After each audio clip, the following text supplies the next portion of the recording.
The views expressed are solely those of the speaker and not necessarily those of Paltalk.com, AVM Software, or its advertisers.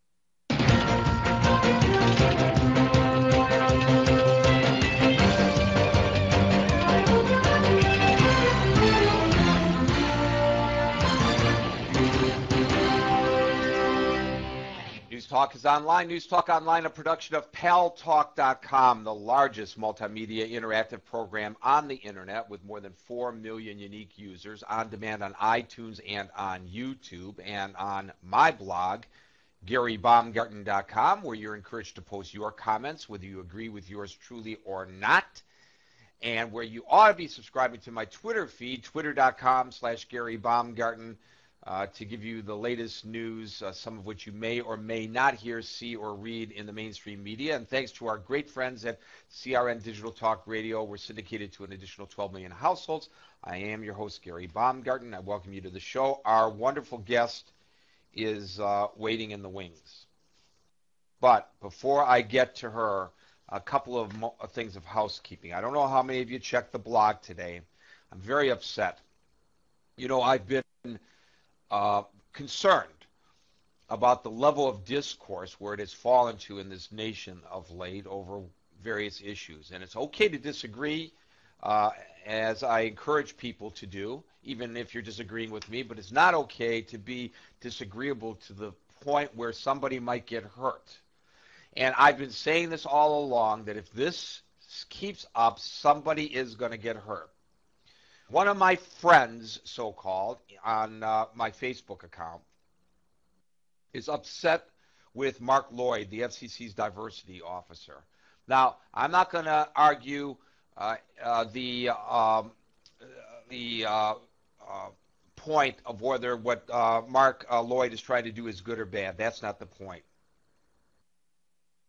This is what she wrote about the FCC's diversity person, because she disagrees with him. This person who goes by the handle on Facebook, Liz Michael. This freak needs to be taken out and shot.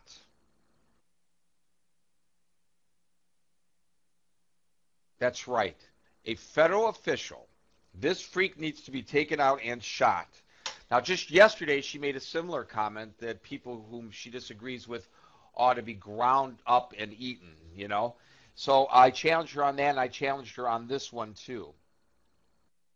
You got to go to the blog to get a full sense of how deep this thought is. There are people in this country that believe that the government is tyrannical and needs to be taken out by force. Frankly, I think this individual needs to be investigated by the FBI and needs to also be undergo some kind of psychiatric counseling. But the sad part is this Liz Michael, or whatever his or her name may really be, is not the only one. There are a lot of supporters here. The entire thread is there, except for the very last posting, which she responded to me after I posted the thread. And here was the final thing that she wrote to me. I didn't let the country get to this point, Gary. Others did that. I just aimed to fix it by any means necessary. Trust me, I understand your dread. I commented that I have a degree of dread over this kind of discourse. A few years ago, I had similar dread when I suddenly put the pieces together and thought, you know, we're going to have to kill people. We're talking about Americans killing Americans here because we disagree with them. It's disgusting and it's reprehensible, and I hope somebody investigates her. Okay, now for some good news. Don from Little Angels Charities. Don, you on Friday, Saturday, and Sunday held a fundraiser for Tay-Sachs here on Paltalk.com. Tell us what the grand total was from the Paltalk audience, sir.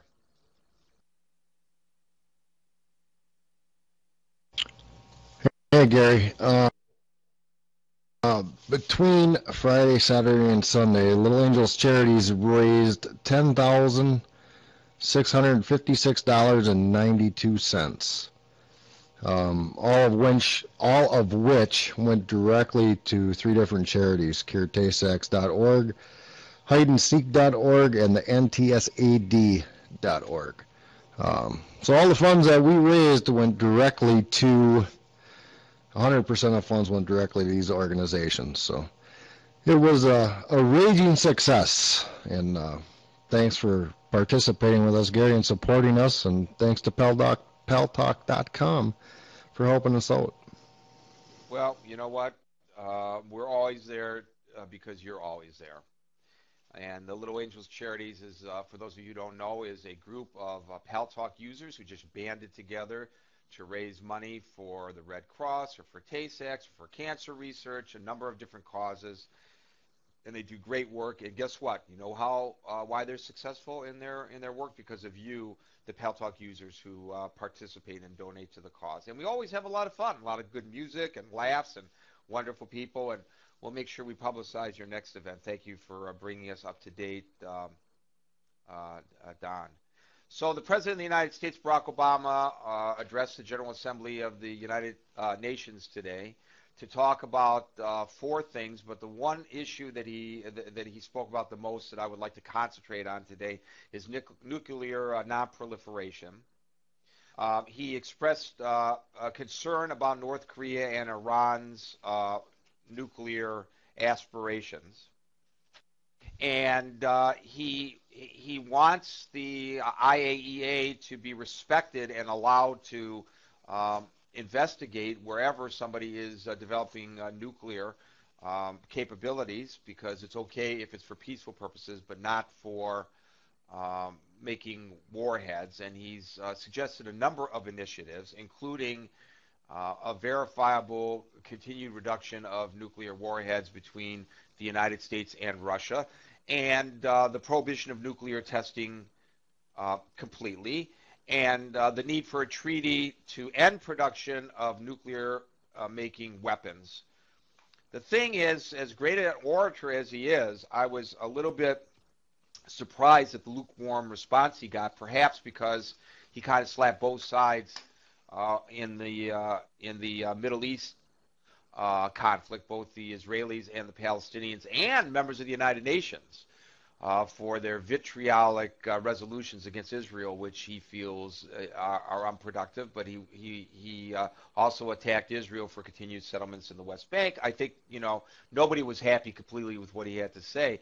I got to say that each time that Bill Clinton addressed the General Assembly, he was far more warmly received. And even George W. Bush, who expressed a disdain for the United Nations, I thought was more politely received than Barack Obama. So I'm just wondering how successful he's going to be about this.